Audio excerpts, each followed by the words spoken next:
Hello friends, welcome you all at Indian institute of learning life saving skills. जितने भी हमारे doctors, paramedical staff, nursing staff इस video को देख रहे हैं, उनका स्वागत है। और आज हम एक मोस्ट इम्पोर्टेंट टॉपिक को डिस्कस करेंगे जिसका नाम है, क्या है? एनीमिया। एनीमिया।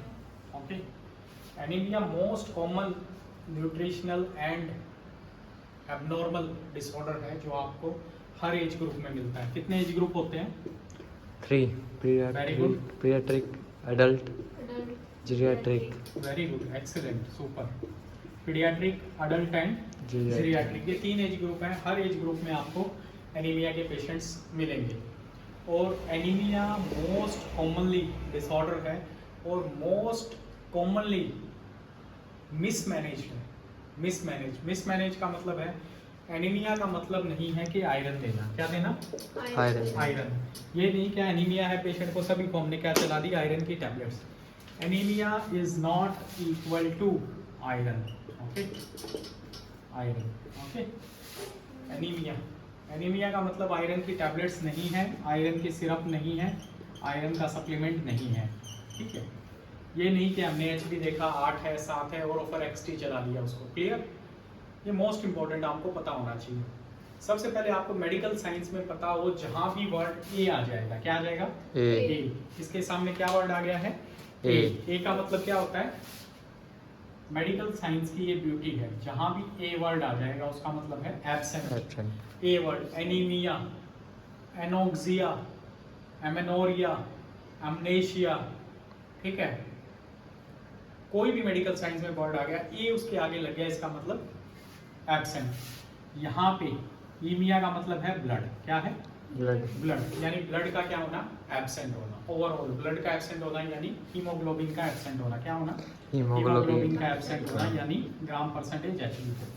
तो एनीमिया का पेशेंट जब भी आपके पास आता है तो उसका मतलब ये नहीं है। तो एनीमिया का कैसे पता चलेगा आपको किसी पेशेंट को एनीमिया है? कौन सा टेस्ट करवाओगे? कौन से टेस्ट में पता चलता है आपको? Yes, very good, excellent. CBC. क्या करवाएंगे? सीबीसी में हमें कौन कौन सी 3 सेल्स का पता चलेगा? आरबीसी, डब्ल्यूबीसी और प्लेटलेट। ये 3 सेल्स का पता चलेगा। इनको भूल जाइए, डब्ल्यूबीसी और प्लेटलेट्स को। अब आरबीसी के अंदर क्या है? आरबीसी के अंदर क्या है? एचबी। क्या है? एचबी यानी ग्राम परसेंटेज। कितना है? एचबी ग्राम परसेंटेज कितना है? अब नॉर्मल एचबी जो होता है वो 12 to 14 होता है, 14 to 16 होता है। ये होता है 14 to 16 होता है हमारे मेल्स का, और ये होता है फीमेल्स का। Okay,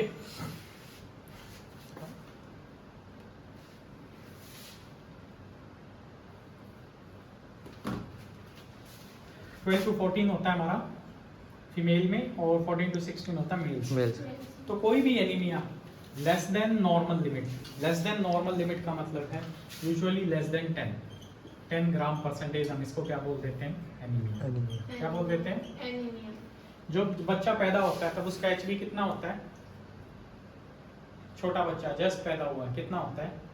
6 to 8। कितना होता है? 13। 16 से 18। और जब बच्चा माँ के पेट में होता है तब कितना होता है? 20 से 24। कितना? 20 से 24 इतना होता है एचबी। तो जब एज थोड़ा बड़ा होता है तो ये थोड़ा सेटल हो जाता है। क्लियर हो गया? ये नहीं कि छोटा बच्चा तो उसमें एचबी 6 ग्राम होगा। क्लियर? एचबी उसमें ज़्यादा होगा। अगर न्यूट्रिशनल कोई एबनॉर्मलिटी है तो ही कम रहेगा। क्लियर हो गया? तो एनीमिया सबसे पहले टेस्ट करवाएंगे हम सीबीसी में आरबीसी देखेंगे, आरबीसी में एचबी देखेंगे। एचबी लेस देन 10 है, हम उसको क्या बोल देंगे? एनीमिया। ठीक है। अब एनीमिया का मतलब ये नहीं है कि हमने उसको सिर्फ आयरन सप्लीमेंट दे दिया, आयरन की सिरप दे दी और घर भेज दिया। मोस्ट इंपोर्टेंट टास्क है एनीमिया को एवेलुएट करना, पता लगाना एनीमिया क्यों है। ओके, अब सबसे पहले आप सीबीसी देखते हो तो सीबीसी में आप 3 सेल्स देखेंगे। क्या क्या देखेंगे? RBC, WBC, platelet. अगर किसी पेशेंट की सिर्फ आरबीसी कम है तो इसको हम क्या बोलेंगे? Anaemia. Very good, anaemia. RBC और डब्ल्यूबीसी कम है तो इसको हम क्या बोलेंगे? बाईसाइटोपिनिया। क्या बोलेंगे? साइटोपिनिया। बाई मतलब 2, साइटो मीन सेल, पिनिया मतलब कम होना। अगर प्लेटलेट तीनों चीजें कम है तो इसको हम क्या बोलेंगे? पैनसाइटोपिनिया। क्या बोलेंगे? पैनसाइटोपिनिया। पैनसाइटोपिनिया। पैन का मतलब होता है तीनों सेल, आरबीसी, डब्ल्यूबीसी, प्लेटलेट्स कम होगी। क्लियर? अगर आरबीसी डब्ल्यूबीसी दोनों कम है तो आपको कुछ और सोचना है। You have to think of something else. You have to think of something else. अगर आरबीसी डब्ल्यूबीसी प्लेटलेट्स तीनों कम है तो इसका मतलब क्या है? आरबीसी डब्ल्यूबीसी प्लेटलेट्स तीनों कम है तो इसका मतलब क्या है? पेशेंट को कोई मैलिग्नेंसी हो सकती है या फिर कोई और डिसऑर्डर हो सकता है, वो एनीमिया नहीं है। तो आपको सबसे पहले एनीमिया के साथ साथ देखना है डब्ल्यूबीसी और प्लेटलेट का क्या स्टेटस है। क्लियर हो गया? अब हम सिर्फ बात कर रहे हैं यहाँ पे एनीमिया की। ओके, एनीमिया क्लियर हो गया? एनीमिया हमने सीबीसी में पता लगा लिया। अब आरबीसी के अंदर क्या है? एचबी। अब आपको तीन चीजें पता होनी चाहिए, MCV, MCH, MCHC. Mean cell volume, mean corpuscular volume या mean cell volume, mean cell haemoglobin, mean cell haemoglobin concentration. अब ये होती है 88 से 112, 88 से 112। ये होती है हमारी 28 से 32। ये होती है 30 से 36। थोड़ा बहुत वेरिएशन रहता है। आरबीसी आपने देख लिया। उसके बाद हमने देखा एमसीवी। एमसीवी इंक्रीज है या डिक्रीज? ये इंक्रीज है या डिक्रीज है? ये इंक्रीज है या डिक्रीज है? एमसीएचसी अगर किसी का कम है, mean cell haemoglobin concentration. Haemoglobin में दो पार्ट हैं। कौन कौन से पार्ट हैं? Haem plus globin. इसको इकट्ठा बोलेंगे तो क्या बन गया? हीमोग्लोबिन। हीम मतलब क्या है? आयरन। ग्लोबिन मतलब क्या? प्रोटीन। क्लियर हो गया? ओके। अब किसी पेशेंट का एचबी कम है, देखो अब एचबी कम है, कितना है? 6.0। ओके, प्लस पेशेंट का आरबीसी भी कम हो गया। आरबीसी कम होगी तो एचबी भी कम होगा, सीधी सी बात। आरबीसी भी कम हो गया, 4.5 से 6.5 होता है। ओके, उसके बाद पेशेंट का एमसीएचसी, ये ठीक है, ये ठीक है, ये ठीक। एमसीएचसी कम है तो इसका मतलब पेशेंट का क्या है? Iron deficiency anaemia. क्योंकि इसका मतलब है मीन सेल हीमोग्लोबिन कंसंट्रेशन, मतलब आयरन की पेशेंट में कमी है। क्लियर हो गया? तो इसीलिए आपको पूरा सीबीसी देखना आना चाहिए डिटेल में। क्लियर हुआ नहीं हुआ? ठीक है। अब किसी पेशेंट का एचबी कम है, एचबी कम है, आरबीसी कम है, एमसीएचसी नॉर्मल है, एमसीएचसी नॉर्मल है, और एमसीवी बढ़ा हुआ है और ये नॉर्मल है। तो इसका मतलब क्या है? ये कौन सा एनीमिया हुआ? ये मैक्रोसाइटिक। कौन सा? Macrocytic normochromic anaemia. ऐसे आपको इसको लेबल करना है, मैक्रोसाइटिक यानी साइज बढ़ा हुआ। अब साइज किस में बड़ा होता है? B12 की डेफिशिएंसी में। किसमें? B12 की डेफिशिएंसी में। यहाँ पे आपको आयरन देने की जरूरत नहीं है क्योंकि आयरन पूरा है यहाँ पे। डेफिशिएंसी किसकी है? B12 की। और आप यहाँ पे आयरन दे जा रहे हो पेशेंट को 2 महीने, 3 महीने, 4 महीने, आयरन में बढ़त ही नहीं हो रही। इसीलिए कई बार आपने देखा हो आयरन की सिरप में या आयरन की टैबलेट में B12 जो है मिथाइल कोबालेमिन, हमारा मिथाइल B12 जो है विटामिन, वो उसके साथ ऐड रहता है। आप देखेंगे आयरन की जो टैबलेट्स, और वो इसलिए होती हैं क्योंकि ये डेफिशिएंसी या तो दोनों साथ में मिलती हैं या आइसोलेटेड मिलती हैं अलग अलग। क्लियर हो गया? तो अब आप एनीमिया का पेशेंट जब भी आपके पास आता है तो सबसे पहले आप क्या देखेंगे? ध्यान दीजिएगा। वेरी गुड, सीबीसी देखेंगे। उसके बाद सीबीसी में क्या देखेंगे? डब्ल्यूबीसी, आरबीसी और प्लेटलेट। नहीं, सबसे पहले सीबीसी देखा। सीबीसी में हमने क्या देखा? अब हम सिर्फ यहाँ पे बात कर रहे हैं हीमोग्लोबिन। ठीक है। अब दूसरा हमने क्या देखी? आरबीसी में हमने देखा एचबी। ठीक है। अब हम 3 पैरामीटर देखेंगे, एमसीवी, एमसीएच, एमसीएचसी। ठीक है। अब मैं बताता हूँ। अब देखना, सीबीसी देखा हमने, तो इसमें प्लेटलेट और पीसी लिख रहा हूँ मैं, नॉर्मल है, डब्ल्यूबीसी नॉर्मल है। क्लियर? सीबीसी में आरबीसी कम है, एचबी कम है। एचबी है 7.0 ग्राम %। क्लियर? अब देखिएगा एमसीवी नॉर्मल है, नॉर्मल मतलब 88 से 112 के बीच में। क्लियर? एमसीएच नॉर्मल है, तो ये क्या हो गया? 28 to 34, 28 to 34, ये भी नॉर्मल है। सपोज करो 30 है, ठीक है, ये हमारा 100 है। एमसीएचसी 32 से 36 तक, तो ये हमारा है 34। क्लियर। अब इस को हम क्या नाम देंगे, कौन सा एनीमिया नाम देंगे? सेल का साइज नॉर्मल है, नॉर्मल नॉर्मोसाइटिक। सेल का साइज, सी मतलब साइटिक, नॉर्मोसाइटिक। अब मैं नाम दे रहा हूँ इस एनीमिया को साइटिक। साइटिक। ये तो हो गया नॉर्मो सेल का साइज। ये है C for chromic. Chromic mean cell haemoglobin, mean cell haemoglobin. तो यहाँ पे क्रोम, क्रोम मतलब कलर, कलर मतलब आयरन। तो ये कौन सा है? Normocytic, normo chromic, normo chromic. Chromic. Cell का साइज भी नॉर्मल है, आयरन भी पूरा है, नॉर्मोसाइटिक, नॉर्मोक्रोमिक एनीमिया। तो फिर एनीमिया क्यों है? खून कम क्यों है पेशेंट का? खून कम इसलिए कम है, कहीं ना कहीं से पेशेंट का ब्लड लॉस हो रहा है। क्या हो रहा है? Blood loss. पूरा ही ब्लड निकल रहा है। तो ऐसे पेशेंट्स में आयरन देने का कोई फायदा नहीं है। क्या है? आयरन देने का कोई फायदा नहीं, B12 का कोई फायदा नहीं। तो किस चीज का फायदा है? किस चीज का फायदा है यहाँ पे? ये चेक करना है हीमोग्लोबिन का कम हो रहा है। यहाँ पे फायदा है ब्लड देने का। क्या देना पड़ेगा? ब्लड। पेशेंट को क्या देनी पड़ेगी? PRBC। क्या देनी पड़ेगी? PRBC। ये PRBC, RBC देंगे। अब आजकल ब्लड नहीं देते हैं, होल ब्लड नहीं देते हैं, क्योंकि एक होल ब्लड में से आप 5-6 कंपोनेंट बना सकते हो। तो उसमें से एक चीज हम दे देंगे PRBC। तो यहाँ पे हमें PRBC, तो ऐसे हमें डिसाइड करना पड़ेगा, ये नहीं कि हर पेशेंट को। अब दूसरा एग्जाम्पल मैं दे देता हूँ। सेम पेशेंट है, लेकिन पेशेंट सेम है। अब यहाँ पे तुम्हें बताना है ये चीज, ठीक है? पेशेंट सेम है, HB सेम है, मीन सेल कॉर्पुस्कुलर वॉल्यूम उसकी है 132। क्या है? 132। तो ये कितनी होगी, ज्यादा या कम? ये वो इंक्रीज होगी। हाँ वेरी गुड, इंक्रीज होगी, क्योंकि ये लिमिट है ना 88 से 112। MCHC आ रहा है उसका 22। कितना आ रहा है? ये डिक्रीज 22। तो कितना डिक्रीज है, इंक्रीज? डिक्रीज। नीचे की तरफ साइन लगा दी। MCHC जो पेशेंट का है वो आ रहा है 20। कितना आ रहा है? 20। लिमिट है 30 से 36। तो ये कम हो गया, ज्यादा हो गया? डिक्रीज है। डिक्रीज। अब इस एनीमिया का नाम दो।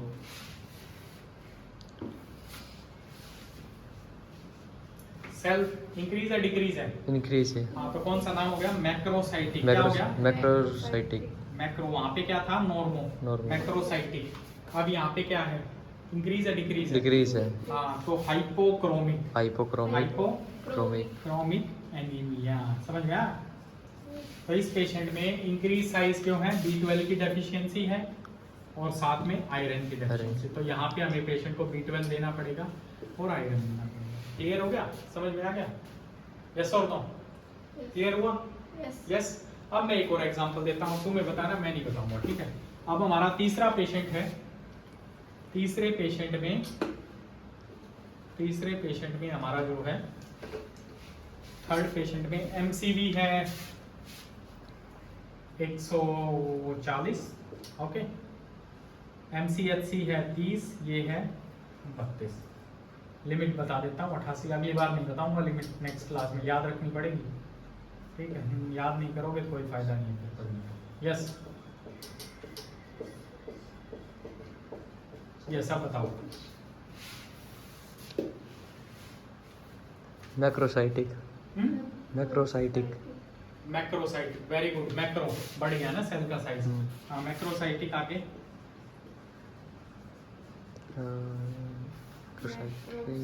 Normochromic anaemia. Excellent, wonderful.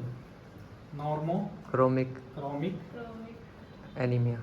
Very good. तो इसमें हम किस चीज की कमी है? इसमें B12 देना पड़ेगा। Excellent interpretation, very good.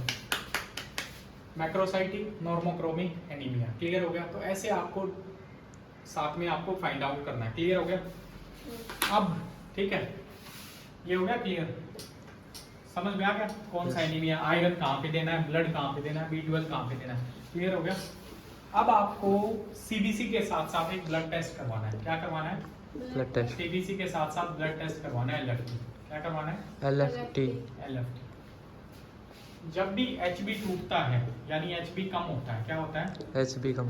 HB कम होता है, तो यहाँ पे हमारा एक टोटल बिलिरुबिन वो बढ़ता है, डायरेक्ट और इनडायरेक्ट। डायरेक्ट और इनडायरेक्ट। ये बढ़ते हैं। हीमोग्लोबिन जब भी कम होता है टोटल बिलिरुबिन हमारे बढ़ते हैं। तो इसका मतलब जब भी आपका सीबीसी, सपोज करिए कोई पेशेंट आ गया आपके पास, उसका एचबी है 5, कितना है HP 5 और बिलिरुबिन है उसका 6, नॉर्मल होता है 2 तक।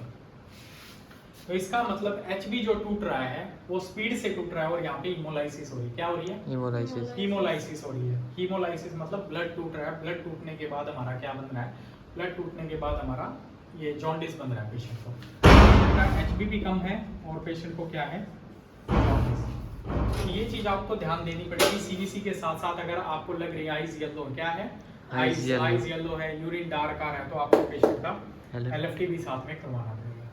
एलएफटी के साथ साथ आपको फिर पेशेंट का अल्ट्रासाउंड करवाना पड़ेगा। Okay, ultrasound abdomen pelvis. अगली क्लास में, नेक्स्ट क्लास में टुमारो हम डिस्कस करेंगे सीबीसी और एलएफटी का क्या इंटरप्रिटेशन है दोनों का साथ में, और कौन कौन से टेस्ट और करवाने चाहिए। मैं हिंट दे देता हूँ, कल ये आपको पढ़ के आने, क्या क्या पढ़ के आने मैं आपको बता देता हूँ। इसके अंदर क्या क्या कंपोनेंट है वो आपको कल स्टडी करके आना है। एक तो सीबीसी के बारे में, एलएफटी, एक डीसीटी, ओके, ये पढ़ के आने कल आपको। अल्ट्रासाउंड एब्डोमेन पेल्विस, ठीक है, CBC, LFT, DCT, ultrasound abdomen pelvis, और एक और टेस्ट है रेटिकुलोसाइट काउंट, रेटिकुलोसाइट काउंट। ये चीजें आप कल पढ़ के आइएगा, कल हम डिस्कस करेंगे। और ये मैं आपको 5 क्वेश्चन भेजूंगा ग्रुप में, वो क्वेश्चन आपको सोल्व करके आने के कौन सा एनीमिया है। एज बताऊंगा, पीडियाट्रिक, अडल्ट या जीरियाट्रिक, एचबी इतना है, सेल्स के साइज बताऊंगा, उसका बना के लाना आपको, आंसर करके लाना है, क्लियर। और सीबीसी के बारे में पढ़ना है, सीबीसी में क्या क्या देखेंगे। एलएफटी फिर देखना है एलएफटी में क्या क्या कंपोनेंट है। ये है डीसीटी, मतलब होता है डायरेक्ट खून टेस्ट। अल्ट्रासाउंड एब्डोमेन पेल्विस और रेटिकुलोसाइट काउंट, ये कल आप पढ़ के आएंगे, कल हम इनको डिस्कस करेंगे क्लिनिकल प्रैक्टिस में क्या। तो आज आपने क्या सीखा? एनीमिया का मतलब आयरन सप्लीमेंटेशन नहीं है, समझ गए। एनीमिया खून कम है, इसका मतलब ये नहीं आयरन को देते रहो, क्लियर। आयरन डेफिशिएंसी एनीमिया एक टाइप होता है, लेकिन सारे एनीमिया आयरन डेफिशिएंसी नहीं होते, okay. Iron deficiency anaemia is the one among the anaemia, but all anaemias are not iron deficiency anaemia, ये आपको याद है, clear. So thank you very much, keep connected with Indian Institute of Learning Life Saving Skills. We'll teach you the skills to upgrade your knowledge and clinical skills. आप कहीं भी periphery में बैठे cases को आराम से मैनेज कर सकते हैं और एवेलुएट कर सकते हैं। सुपर स्पेशलिस्ट के पास भेजने की कोई आवश्यकता नहीं है। छोटे छोटे केस हैं, लेकिन कई बार आप इनको एवेलुएट नहीं कर पाते। जब आपको लग रहा है केस समझ में नहीं आ रहा, पैनसाइटोपिनिया है, बोन मैरो एग्जामिनेशन करवाना, तब आपको सुपर स्पेशलिस्ट की जरूरत पड़ती है। 70% ऑफ केसेस को आप पेरिफेरी में मैनेज कर सकते हैं। Thank you very much, keep connected with Indian institute of learning life saving.